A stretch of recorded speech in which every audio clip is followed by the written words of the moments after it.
Lo cierto es que el cambio climático es una realidad, condiciona las actividades comerciales, las actividades productivas y genera hambre en el mundo. Los alimentos aumentan por eso y generan hambre en el mundo. Estamos con María Eugenia Di Paola, que es una abogada experta en derecho medioambiental, trabaja en la ONU, en el Programa de Ambiente y Desarrollo Sostenible, Argentina, con muchísimos años de militancia en pos de lograr un medio ambiente cuidado, sostenible para todos. María Eugenia, se debate mucho acerca del impacto real del acuerdo de consenso, de cómo nos afecta en la vida práctica. Lo que se incluye en este acuerdo del G20 finalmente, ¿es importante para el cuidado del planeta, para el cambio climático? Y mira, Luciana, ha sido un paso muy importante que se haya incluido en la declaración. ¿Por qué? Porque durante todo este año se realizaron diversas reuniones en preparación a esta convención, este encuentro de líderes que se dio hace poco, entre ellas del Grupo de Sustentabilidad Climática y de Transiciones Energéticas, y allí participaron representantes de los distintos países y también representantes de organizaciones internacionales y de sectores. Y lo cierto es que algo que se venía planteando, que es la importancia que tiene el G20 en tanto a que reúne a los 20 países que son responsables del 78% de las emisiones de gases de efecto invernadero. Entonces, si bien sus decisiones no son las de la Convención de Cambio Climático, por cierto que pueden influir en buena manera. Sus políticas industriales impactan en el cambio climático. Exactamente. Entonces, constituye un paso muy importante que en esta declaración final, a la que se llegó el sábado, se haya incluido tanto el llamado que realizó el secretario general de Naciones Unidas y que realizó específicamente el informe del Panel Intergubernamental de Cambio Climático, que es el organismo que trabaja con los expertos más importantes de todo el mundo en cuanto al llamado a que el aumento de la temperatura no vaya más allá de 1,5 grados. ¿Por qué? Porque si no, ya estamos sufriendo impactos. Si llegamos a los 2 grados, que es por donde empieza el Acuerdo de París, si bien llama al 1,5 grados, dice que no debe ir más allá el aumento de los 2 grados, pero lo cierto es que la diferencia es muy importante en cuanto al crecimiento del nivel del mar, en cuanto a la vulnerabilidad climática, en la cual sufrimos todos, pero lo cierto es que los que más sufren son aquellos que se encuentran en un estado de mayor desprotección. Claro. En esto que vos muy bien mencionabas, que la economía no puede ir desligada de la protección ambiental y por ende de una acción climática positiva. Claro. El documento subraya muy claramente de que los líderes tomaron nota de este informe climático. Eso es importante, eso es un avance. Eso es un gran avance y es un gran avance también que hayan tomado nota de los distintos pasos que se dieron en el año, por ejemplo, en materia de alineación de los flujos financieros para fortalecer los compromisos de los países en materia climática. Esto que el Estado decida gastar o invertir en políticas de cuidado del medio ambiente. Exactamente, y que promueva también que los flujos financieros privados también vayan en torno a financiamiento sostenible, positivo, digamos, con impacto positivo. Fondos de inversión que piensan negocios que sean sustentables. Exactamente, desde el punto de vista económico, social y ambiental. Claro. También lo que implica, algo en lo que trabajamos mucho desde el Programa de Naciones Unidas para el Desarrollo y una organización que es el Instituto de Recursos Mundiales, que es la transición a largo plazo. ¿Qué es esto? El Acuerdo de París, y también que es del 2015, pero también esto lo mencionaba la Convención de Cambio Climático del 92, lo que plantea es que los países deberían ir hacia una transición, hacia una, mejor dicho, estrategia de bajas emisiones de largo plazo. Sí. ¿Y esto qué quiere decir? Tender a la descarbonización y hacia mitad de este siglo hacer que lo que se emita sea absorbido ¿me entendés? Y que a través de bosques, claro, que el cálculo de neutral, claro, y de alguna manera que se busque emitir menos sí, y sí, sí, aumentar los sumideros, claro, con bosques, con un cuidado mayor de los océanos. sí, sí. Esta fórmula, que no es simple, requiere de hojas de ruta que contemplen el mediano y el largo plazo, y esto es muy importante para atender verdaderamente a un cambio real. Ahora, la globalización tiene enormes dilemas y desafíos para las distintas sociedades y los distintos países. Hay muchos excluidos de la globalización y puede haber esta lógica de que atender tanto la sostenibilidad del cambio del medio ambiente en realidad ralentice los retornos de empleo y de desarrollo y de riqueza en las sociedades. Es decir, que las empresas, al tener que considerar gastos para proteger el medio ambiente, en realidad generan menos empleo, ahorren por algún lado. Bueno, justamente lo que se plantea tanto en el documento como se plantea en el Acuerdo de París y como estrategia sine qua non, es que al contrario, que una economía con verdadero crecimiento es una economía que involucra el impacto positivo en materia ambiental, social y económica. Y de hecho, hoy la apertura del encuentro de Polonia, que es el que va a definir los procedimientos concretos para la buena implementación del Acuerdo de París, Antonio Guterres señalaba esto, que una economía que no contempla estos aspectos es una economía a la cual le falta de alguna manera un componente fundamental. ¿Por qué? Porque y en esto, por eso es muy importante las estrategias de mediano y largo plazo, porque si no, nos quedamos solamente en modelos más depredadores, extractivos, que solo ven el presente, pero no la transición hacia la sostenibilidad. Ahora, ¿cómo cambia el CEO de una corporación global o un empresario, una empresa minera, quienes hacen agronegocios, una mirada puesta en el corto y mediano plazo de rentabilidad más rápida y segura, y cómo empiezan a pensar la inversión en ese cuidado del medio ambiente como una inversión y no como un gasto, como un encarecimiento de su producción? Eso es un cambio cultural muy importante. Sí, es un cambio cultural que involucra diversos tipos de esfuerzos. Por un lado, una ciudadanía y consumidores que cada vez reclaman más este cambio en su vida y por ende en los productos a los que acceden. Por otro lado, una política público-privada asociada.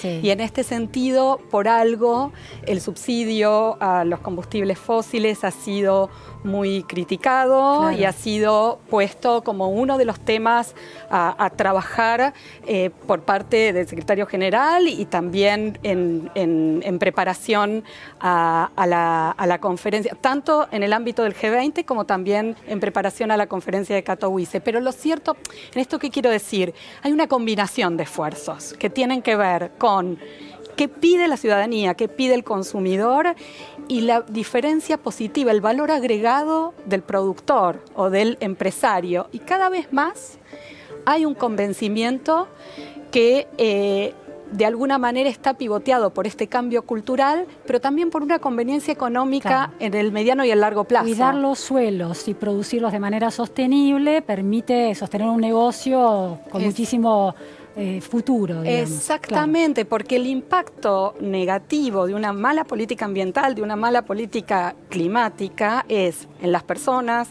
en los ecosistemas, y esos ecosistemas nos brindan un montón de servicios, sí, y esos servicios tienen que ver con lo que vos muy bien mencionabas, ¿no? Ahora, vos decís que los consumidores están de alguna manera construyendo ciudadanía ambiental y exigiendo otra calidad de uso, de explotación del medio ambiente o de producción a partir del cuidado del medio ambiente. Sí. Pero al mismo tiempo hay una lógica de la que es muy difícil escapar, que es la lógica del consumo y del descarte, ¿no? Sí. Entonces, las bolsas de plástico son como el punto más obvio de eso. Entonces, ¿cuán efectiva es esa construcción de ciudadanía ambiental realmente ante la tentación del consumo? Y yo creo que ninguna herramienta per se va a cambiar la realidad. Por eso es tan importante la visión integral. Es decir, si a una política de consumidores interesados por el cambio se suma un Estado que promueve cambio, se suman empresas que ven este nicho. Y esto se da en el marco de lo que se llama en Naciones Unidas y que lo aprobó el conjunto de las naciones de la Agenda 2030, es decir, de tender los objetivos de desarrollo sostenible, que está producción y consumo sostenible, y la erradicación del hambre, la pobreza cero, cuidado del clima, todo combinado y armónicamente. De esa forma se va a tender al cambio. ¿Qué pasa? Generalmente, y esto implica una acción ya y a su vez tenemos que tener cierta paciencia. El tema es cómo combinamos esto para actuar, porque la verdad es que la realidad requiere que actuemos, pero desde una mirada proactiva, sin tender a quedarnos esperando la solución, porque si no puede ser tarde también, ¿no? ¿Cuál es el rol ideal de un Estado como el argentino para influir en ese freno de emisión de gases de efecto invernadero y el impacto en el cambio climático? En el sentido de, ¿es estimular sectores, industrias que tengan un objetivo de sustentabilidad y sostenibilidad medioambiental? ¿Es un regulador que controla y castiga a quienes no cumplen? ¿Y cuán efectivo es en esas dos maneras de posicionarse? Y yo creo que ahí tenemos como las dos caras del Estado y los distintos niveles y la articulación con la sociedad. Por un lado, la importancia que tiene un Estado involucrado en fijar objetivos y que esto en el Gabinete Nacional de Cambio Climático, por ejemplo, en el cual viene actuando el Gobierno Nacional y Ambiente con las carteras involucradas de energía, de agricultura, ¿no?, de seguridad. Es fundamental en esto la coordinación entre carteras para los esfuerzos que se tienen que llevar a cabo. ¿Qué objetivos tiene Argentina respecto de frenar el cambio climático? Por un lado, lo que se plantea es una reducción hacia el 2030 en las emisiones que hubiera tenido en un escenario tendencial, y lo que hizo Argentina fue primero presentar un compromiso en París, que luego revisó, lo hizo más fuerte por este acuerdo y este trabajo político y técnico dentro del gabinete, y que se plantea un conjunto, es decir, se plantea un monto de emisiones que son 483 millones de toneladas de carbono equivalente, pero que lo cierto es que ese conjunto sería un 18% menos que el que se proyectaría si no se hace nada, se podría decir. Ahora bien, esto es incondicionalmente. También Argentina suma prácticamente el doble de compromiso si recibe ayuda financiera y técnica. ¿Y estos compromisos con qué tienen que ver? Con el área de energía, infraestructura, tiene que ver también en materia de bosques y desarrollo de las actividades ligadas al uso del suelo, y tiene que ver también en materia de residuos que prohíban ciertas prácticas y alienten otras. Exactamente, en materia de residuos e industrias. Y hay planes sectoriales que se están desarrollando muy concretamente, y lo positivo de esto es que en estas proyecciones hay interacción con los sectores y con las provincias. Desde ya es que este es un desafío muy grande, porque implica un cambio en la mirada de la planificación, implica el considerar un montón de elementos. Un futuro, en un país que le cuesta mucho planear su futuro. Exactamente, ¿no? Pero lo cierto es que en este proceso en el cual también nosotros tenemos el privilegio desde Naciones Unidas de ir acompañándolo, resulta muy interesante, y también se ve mucho compromiso en esta evolución. Y también la necesidad que en todo momento está de esta mirada integral. Es decir, de nada nos sirve pensar al cambio climático como algo separado de un desarrollo sostenible. Y claramente en esto es muy importante combinar las herramientas también de lo que implica el empleo verde, de lo que implica la educación ambiental, de lo que implican los proyectos de sostenibilidad, que al fin y al cabo están íntimamente relacionados. Pero Eugenia, hubo un año clave que fue 2015 con el Acuerdo de París, Estados Unidos se acaba de bajar del acuerdo, ratificó que se bajó del Acuerdo de París, y con la Laudato Si, la encíclica Laudato Si del Papa Francisco en relación a un llamado de atención acerca del cuidado del medio ambiente. ¿Se avanzó de 2015 al día a este 2018 que termina en la baja de emisión de gases de efecto invernadero o empeoramos? Bueno, lo cierto es que hubo un estancamiento, se dice el informe justamente del IPCC, en los 2 primeros años, 2015 y 2016, y en 2017 aumentaron.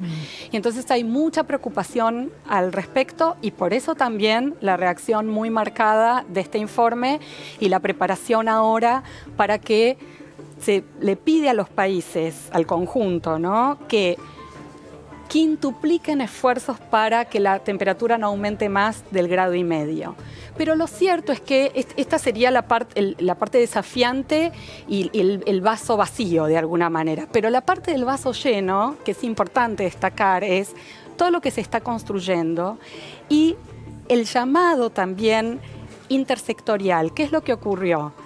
2015 fue un punto de inflexión, como vos bien lo mencionaste, en el cual también se sumó un acuerdo para la gestión de riesgos de desastres a nivel mundial, que es el de Sendai, que también ha tenido un peso importante. Frente a la necesidad de generar cada vez más compromisos y más cambios para una acción climática efectiva, este año se realizó la Cumbre de San Francisco, en la cual se convocaron a gobiernos subnacionales, a organizaciones, los llamados actores no estatales. ¿Y por qué fue importante?